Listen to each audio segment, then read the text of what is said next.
Hello friends, welcome to my channel study for you. So guys, आज के इस video में हम लोग देखने वाले हैं जो आपका एसएससी सीएचएसएल का एग्ज़ाम 24 मई से होने वाला है, उसके टॉप मोस्ट इम्पॉर्टेंट क्वेश्चंस को जो है इस वीडियो में डिस्कस करने वाले हैं। और मैं आपको 100% ये गारंटी देता हूँ कि आपके एसएससी सीएचएसएल के एग्ज़ाम में इसी प्रकार से प्रश्न पूछे जाएंगे। तो जिन भी कैंडिडेट्स का एग्ज़ाम सीएचएसएल का 24 मई से होने वाला है वो इस वीडियो को जो है लास्ट तक ज़रूर देखेगा। और आपसे रिक्वेस्ट करता हूँ, अभी तक आपने मेरे चैनल को अगर सब्सक्राइब नहीं किया है तो एसएससी सीएचएसएल से रिलेटेड पल पल की अपडेट के लिए जो है चैनल को सब्सक्राइब ज़रूर कर दीजिएगा। और बगल में ही आपको एक बेल आइकन यानी घंटे का निशान भी दिख रहा होगा, तो आप उसे भी जो है ज़रूर प्रेस कर दीजिएगा। तो चलिए वीडियो को स्टार्ट करते हैं। तो आज का जो आपका पहला क्वेश्चन है कि वर्ल्ड कंज्यूमर्स राइट डे यानी विश्व उपभोक्ता अधिकार दिवस ये जो है कब मनाया जाता है। तो देखिए, प्रतिवर्ष विश्व उपभोक्ता अधिकार दिवस जो है ये 15 मार्च को मनाया जाता है। तो 15 मार्च आपका यहाँ पे करेक्ट आंसर हो जाएगा। यहाँ से एग्जाम में एक प्रश्न और बनता है कि भारत में राष्ट्रीय उपभोक्ता दिवस ये जो है कब मनाया जाता है। तो देखिए, राष्ट्रीय उपभोक्ता दिवस जो है ये आपका 24 दिसंबर को मनाया जाता है। तो ये फैक्ट भी आपको ध्यान में रखना है। नेक्स्ट आपका यहाँ पर है कि कालबेलिया ये जो है किस राज्य का नृत्य है। तो देखिए, ये जो आपका कालबेलिया है ना, ये राजस्थान राज्य का एक लोक नृत्य है। तो राजस्थान आपका करेक्ट आंसर होगा। यहाँ से एग्जाम में एक प्रश्न और बनता है कि कालबेलिया नृत्य को जो है यूनेस्को द्वारा अमृत विरासत सूची में जो है ये कब शामिल किया गया था। तो देखिए, कालबेलिया नृत्य को यूनेस्को द्वारा अमृत विरासत सूची में जो है ये 2010 में शामिल किया गया था। तो ये फैक्ट भी आपको ध्यान में रखना है। राजस्थान के अन्य नृत्य के बारे में जान लीजिए। जैसे कि पूछा जाता है कि घूमर ये जो है किस राज्य का नृत्य है, तो ये आपका राजस्थान राज्य का नृत्य है। चरी नृत्य ये भी आपका राजस्थान का है। झूलन लीला ये भी जो नृत्य है ना, ये राजस्थान राज्य का नृत्य है। और ये जो गणगौर नृत्य है ये भी आपका राजस्थान राज्य का नृत्य है। नेक्स्ट आपका यहाँ पर है कि प्रधानमंत्री किसान सम्मान निधि योजना ये जो है किस बजट में घोषणा किया गया था। तो देखिए, प्रधानमंत्री किसान सम्मान निधि योजना की जो शुरुआत है ना, ये 1 फरवरी 2019 से किया गया था। तो 1 फरवरी 2019 आपका करेक्ट आंसर होगा। बात कर ले इसकी घोषणा किसके द्वारा किया गया था, तो ये केंद्रीय मंत्री उस समय पीयूष गोयल थे, जो कि अंतरिम बजट 2019 के दौरान इसकी घोषणा की गई थी। तो ये फैक्ट भी आपको ध्यान में रखना है। बात कर ले प्रधानमंत्री किसान सम्मान निधि योजना ये जो है किस मिनिस्ट्री के अंतर्गत आता है, तो ये आपका ministry of agriculture and farmers welfare के अंतर्गत आता है। तो ये फैक्ट आपको ध्यान में रखना है। नेक्स्ट क्वेश्चन आपका यहाँ पर है कि पाकिस्तान के 23वें प्रधानमंत्री के रूप में जो है हाल ही में किसने शपथ ली है। तो देखिए, पाकिस्तान के 23वें प्रधानमंत्री के रूप में जो है ये शहबाज शरीफ ने शपथ लिया है। तो शहबाज शरीफ आपका करेक्ट आंसर होगा। मैं आपको बता दूं कि 11 अप्रैल 2022 को जो है संसद ने उन्हें पाकिस्तान के नए पीएम के रूप में चुना गया है। तो ये फैक्ट आपको ध्यान में रखना है। और शहबाज शरीफ ये जो है किनका स्थान लिए हैं, तो ये इमरान खान का स्थान लिए हैं। शहबाज शरीफ जो है ये पाकिस्तान के पूर्व सीएम नवाज शरीफ के भाई हैं। तो ये फैक्ट भी आपको ध्यान में रखना है। नेक्स्ट आपका यहाँ पर है कि किस राज्य के मुख्यमंत्री भगवत मान ने जो है घर घर राशन वितरण योजना शुरू करने की घोषणा की है। तो देखिए, पंजाब के वर्तमान में मुख्यमंत्री कौन है, तो ये आपके भगवत मान है। और घर घर राशन वितरण योजना शुरू करने का जो घोषणा है ना, ये पंजाब राज्य के द्वारा किया गया है। तो पंजाब आपका करेक्ट आंसर होगा। नेक्स्ट आपका यहाँ पर है कि केंद्र सरकार ने अप्रैल 2022 में जो है किसे भारत का अगला विदेश सचिव नियुक्त किया है। तो देखिए, भारत का अगला विदेश सचिव जो है ये विनय मोहन कान्ना को नियुक्त किया गया है। तो विनय मोहन आपका यहाँ पे करेक्ट आंसर होगा। बात कर ले इन्होंने जो है किसकी जगह ली है, तो ये हर्षवर्धन श्रृंगला की जगह ली है। तो ये फैक्ट भी आपको ध्यान में रखना है। नेक्स्ट आपका यहाँ पर है कि चंबल ये जो है किसकी सहायक नदी है। तो देखिए, ये जो आपका चंबल नदी है ना, ये यमुना नदी का जो है सहायक नदी है। यहाँ से एक प्रश्न और एग्जाम में पूछा जाता है कि चंबल का जो उद्गम है ये कहाँ से होता है। तो देखिए, चंबल का जो उद्गम है ना, ये विंध्याचल रेंज से होता है और मध्य प्रदेश से ये निकलता है। तो ये फैक्ट आपको ध्यान में रखना है। नेक्स्ट आपका यहाँ पर है कि किस संविधान संशोधन के द्वारा गोवा को जो है केंद्र शासित प्रदेश का दर्जा दिया गया था। तो देखिए, जो आपका 12वां संविधान संशोधन हुआ था ना, जो कि आपका 1962 में हुआ था, और 12वां संविधान संशोधन अधिनियम के द्वारा जो है गोवा को केंद्र शासित प्रदेश का दर्जा दिया गया था। तो 12वां संशोधन आपका यहाँ पे करेक्ट आंसर होगा। और मैं आपको बता दूं कि इसमें संविधान की पहली अनुसूची में जो है संशोधन करके गोवा, दमन और दीव को जो है भारत के 8वें केंद्र शासित प्रदेश के रूप में जो है शामिल किया गया था। यहाँ से एक प्रश्न और एग्जाम में पूछा जाता है कि पुर्तगालियों ने गोवा पर कब्जा ये जो है कब किया था। तो देखिए पुर्तगालियों के द्वारा गोवा पर जो कब्जा है ना ये 1510 ईस्वी में किया गया था। तो ये फैक्ट आपको ध्यान में रखना है।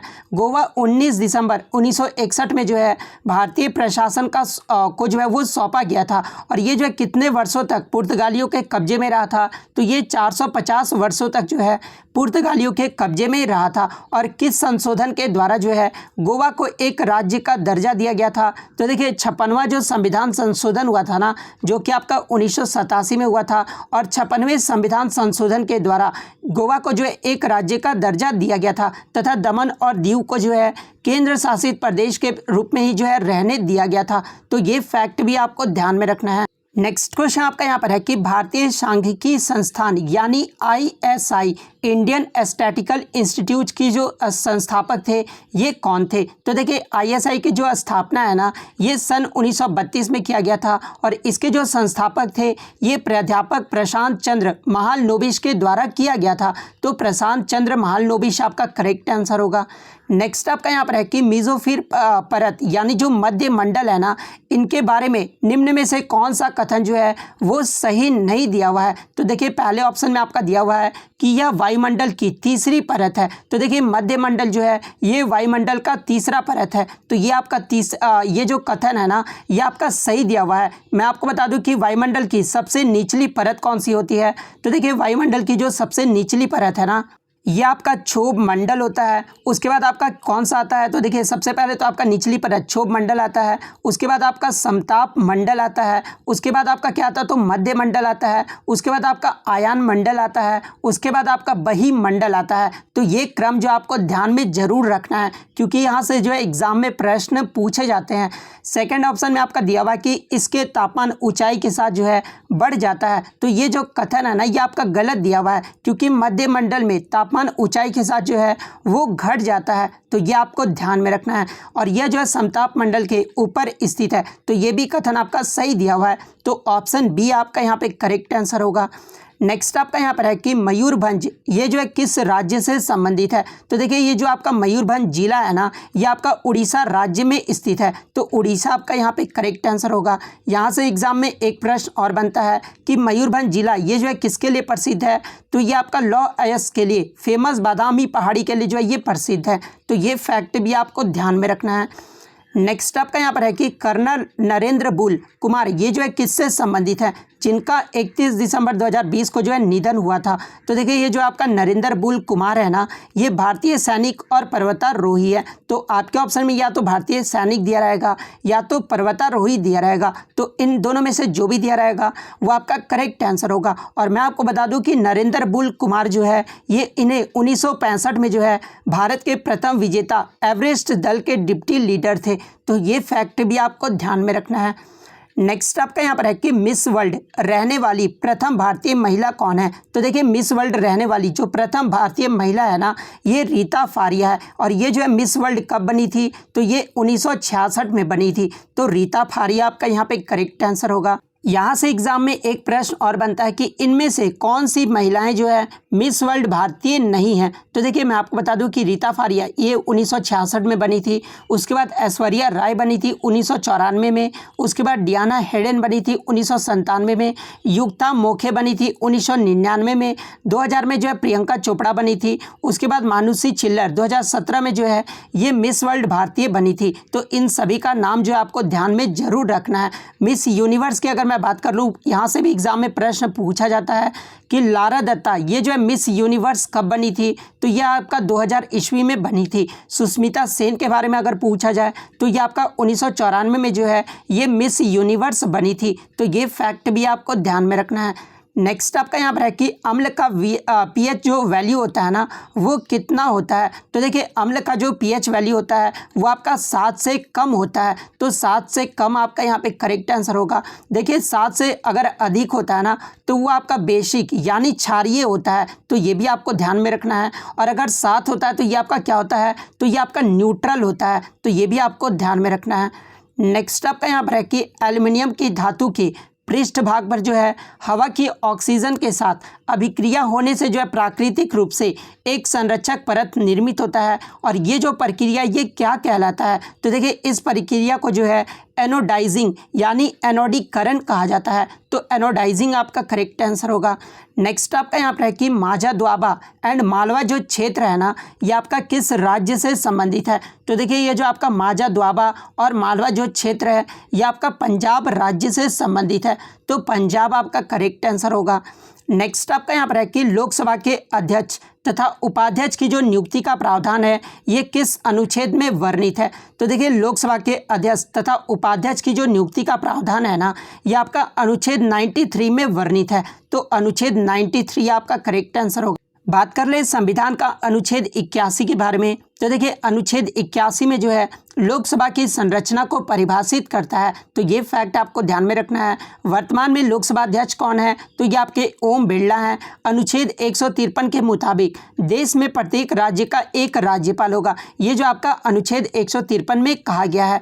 नेक्स्ट आपका यहाँ पर है कि भूकंप मापने की रिक्टर स्केल की जो रेंज है वो क्या होती है। तो देखिए भूकंप मापने की जो रिक्टर स्केल की जो रेंज है ना वो आपका 0 से लेकर 12 तक होता है। तो 0 से 12 आपका यहाँ पे करेक्ट आंसर होगा। कहीं कहीं आपका 0 से 9 भी दिया रहता है, लेकिन एनसीईआरटी में जो आपका 0 से 12 दिया हुआ है, तो ये आपको ध्यान में रखना है। नेक्स्ट आपका यहाँ पर है कि संविधान दिवस ये जो है कब मनाया जाता है। तो देखिए प्रतिवर्ष भारत में संविधान दिवस जो है ये 26 नवंबर को मनाया जाता है। और 26 नवंबर को क्यों मनाया जाता है, क्योंकि 26 नवंबर 1949 को जो है भारत का संविधान बनकर तैयार हुआ था। तो ये फैक्ट भी आपको ध्यान में रखना है। नेक्स्ट जो कि आज का आपका लास्ट क्वेश्चन है जिसका जवाब आपको कमेंट बॉक्स में देना है कि मानसूनी वन ये जो है किसे कहते हैं। आपके ऑप्शन में उष्णकटिबंधीय पर्णपाती वन को कहा जाता है, मैंग्रोव वन को कहा जाता है, उष्णकटिबंधीय सदाबहार वन को कहा जाता है, या फिर माउंटेन वन को कहा जाता है। तो अगर आप रियल में तैयारी कर रहे हैं तो आप कमेंट करके जो है ज़रूर जवाब दीजिएगा। तो अगर वीडियो अच्छी लगी हो तो वीडियो को जो है लाइक ज़रूर कर दीजिएगा। अगर चैनल पर नए हैं तो इसी तरह का कंटेंट पाने के लिए जो है चैनल को सब्सक्राइब ज़रूर कर दीजिएगा। और यदि आपको इसका PDF चाहिए तो मैं टेलीग्राम का जो लिंक है आपको डिस्क्रिप्शन में प्रोवाइड कर दूंगा, आप वहां से इजीली इसका PDF ले सकते हैं। तो मिलते हैं नेक्स्ट वीडियो में, तब तक thank you, all the best.